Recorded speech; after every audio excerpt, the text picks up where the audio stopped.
This is Brandon with Fleet Feet, and myself and the Fleet Feet review team really enjoyed this one, so buckle up and stay tuned because I think this one is going to take you for a wild ride. This is the New Balance Balos.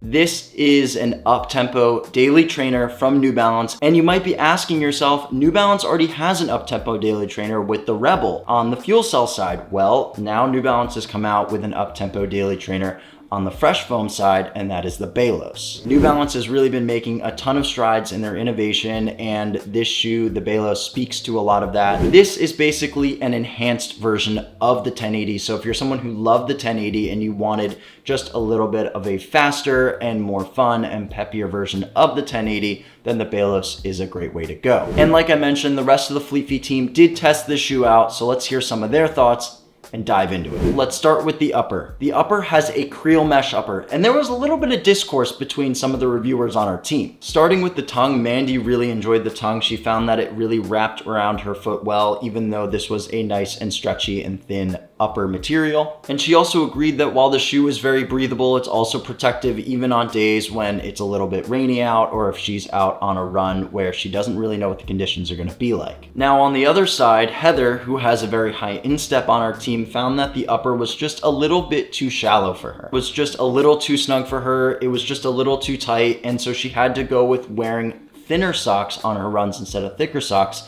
which really made all of the difference. I agree with both Mandy and Heather. This definitely had a more snug fit, which is something I really love and enjoy. If you're someone who's looking for a premium lockdown and you just want a breathable upper, then I think that the Balos is a great option for that. I personally didn't have too many issues with the upper. It definitely had a more of a snug fit like Heather and Mandy are suggesting, and with the minimal padding around the heel collar and a nice midfoot lockdown from the gusseted tongue, I found that it just had that nice fast feel, and it was still relaxed and cushioned and breathable. So overall, I really enjoyed this one as well. The midsole is where all of the magic happens, and that is in this PEBA-blended midsole with FreshFoam X technology. Does this now mean that we're moving toward a trend where all FreshFoam is going to start getting a PEBA blend? I'm not so sure. I don't really know if that's really the move for New Balance, but I'll leave that up to you guys to decide. I found that the midsole of the shoe was fantastic. I was able to change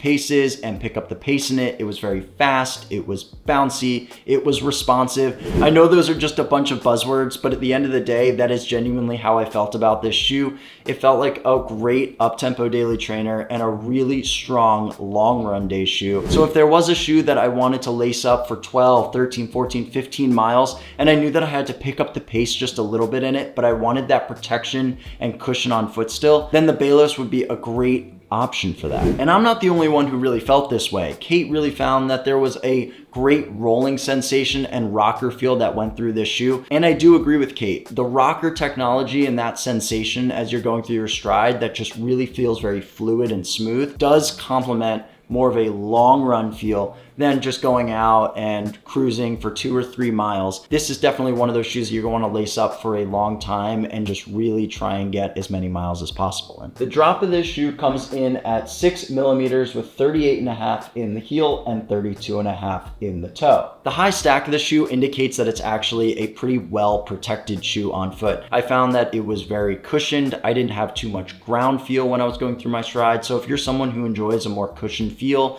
or if you want a shoe that's not going to have as much ground feel on it, then the New Balance Balo makes sense for that. And I will note there was a little bit of confusion on what the drop was of this shoe. We were getting some mixed signals and a little bit of different information from when we were at the running event when we saw this shoe to when we got the tech sheet and when we were having conversations with New Balance. So we did go back to New Balance, we had a conversation with them, and we were able to double confirm what the actual drop and stack heights of this shoe really are. Moving down to the outsole, you have an EVA outsole. An EVA outsole isn't something that we traditionally see in a lot of daily trainers, but it does add to the softness of the shoe. EVA is a much softer compound in foam than that of rubber, so when you're going through your stride and you are running, you are going to get a little bit of a softer sensation in the Balos than you would if there was rubber on the bottom. Does it mean that it's losing some of that durability? The reviewer team has not indicated any issues of wear tear or any issues with outsole rubber or durability being too much of a problem.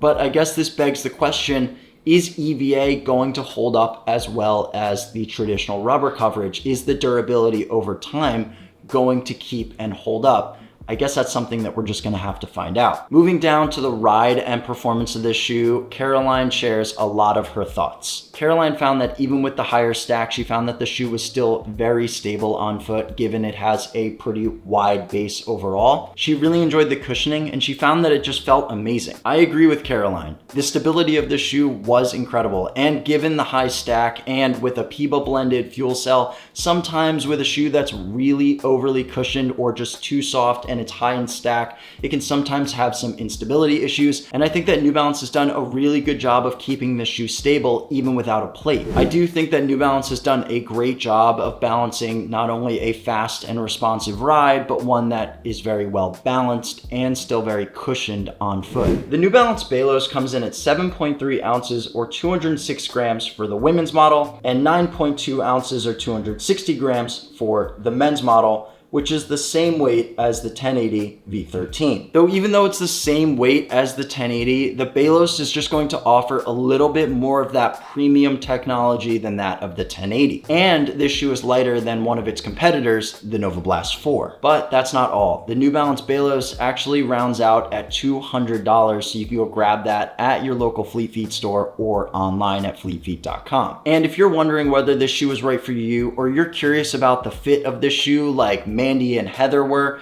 then you can go in and get your foot scanned at one of your local Fleet Feet stores and go through the fit ID and outfitting experience. Otherwise, if you want to learn more about New Balance products or the Balos, then you can go to fleetfeet.com and you can check out all of the reviewers' comments and their thoughts on the blog. If you enjoyed this review, make sure to give us a like and subscribe to the channel so you can keep updated when all of our new videos come out. And make sure to follow us on all of our social channels like Strava, TikTok, Facebook, and wherever else we might